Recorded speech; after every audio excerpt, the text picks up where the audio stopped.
இந்த உலகத்துல இருக்கிற சொந்தங்கள் ஒருவேளை சில காரியத்துல உங்களை ரிஜெக்ட் பண்ணி இருக்கலாம், அவங்க ஏத்துக்காம இருக்கலாம், உங்களை ஒரு பெரிய பொருட்டாகவே எடுக்காம இருக்கலாம்.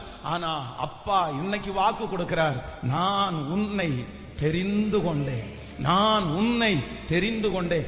ஏன் ஜெபம் பண்ணும் போது உங்களை ஆண்டவரை நெருங்க தோணுது? அந்த வார்த்தை எல்லாம் உங்களுக்குள்ளேயே போய் விழுறது மாதிரி எதுக்கு தோணுது? கர்த்தர் வாக்கு கொடுக்கிறார், நான் உன்னை தெரிந்து கொண்டேன். ஹல்லேலூயா.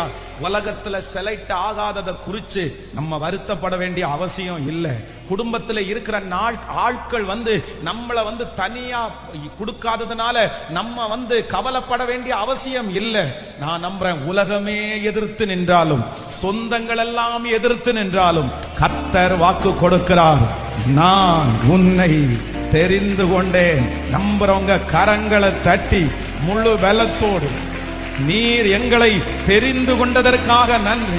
ஆமென். கர்த்தர் தெரிந்து கொண்டவனுடைய கோல் துளிர்க்கும், கர்த்தர் தெரிந்து கொண்டவனுடைய கோல் துளிர்க்கும். நான் நம்புகிறேன், ஏசப்பா உங்களை தெரிஞ்செடுத்ததுனால உங்க கோல் சீக்கிரமாய் துளிர்த்து, ஆமென், அது காய்த்து அது கனி தருகிறதாய் மாறும். ஹல்லேலூயா. ஆமென். கர்த்தர் உங்களை தெரிந்து கொண்டார்.